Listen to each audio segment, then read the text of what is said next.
بسم اللہ الرحمن الرحیم۔ صبر کی دو صورتیں ہیں، جو ناپسند ہو اسے برداشت کرنا اور جو پسند ہو اس کا انتظار کرنا۔ جب کسی شخص کی عقل کامل ہو جاتی ہے تو اس کی گفتگو میں کمی آ جاتی ہے۔ انسانیت بہت بڑا خزانہ ہے، اسے لباس میں نہیں انسان میں تلاش کرو۔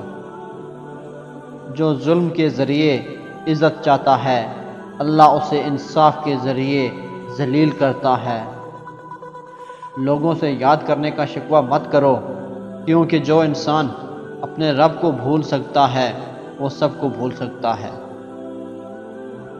جب آنکھیں نفس کی پسندیدہ چیزیں دیکھنے لگیں تو دل انجام سے اندھا ہو جاتا ہے۔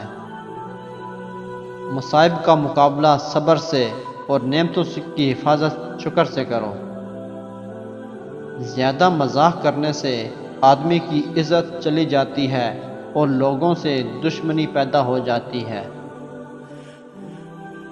جو آدمی دوسرے لوگوں کے عیب کی تلاش میں رہتا ہے، اللہ تعالیٰ اس کی عیب ظاہر کر دیتا ہے۔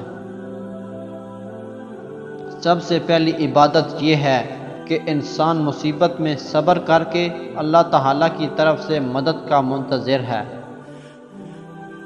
قریبی رشتہ داروں کی عداوت بچھوؤں کے ڈسنے سے زیادہ درد پہنچاتی ہے۔ جو آدمی صبر اختیار کرتا ہے وہ کامیابی پاتا ہے، اور جو جلد بازی کرتا ہے وہ ٹھوکر کھاتا ہے۔ جو آدمی لوگوں کے حالات دیکھ کر عبرت پذیر نہیں ہوتا، اللہ تعالیٰ اس کے حالات سے اور لوگوں کو عبرت دلاتا ہے۔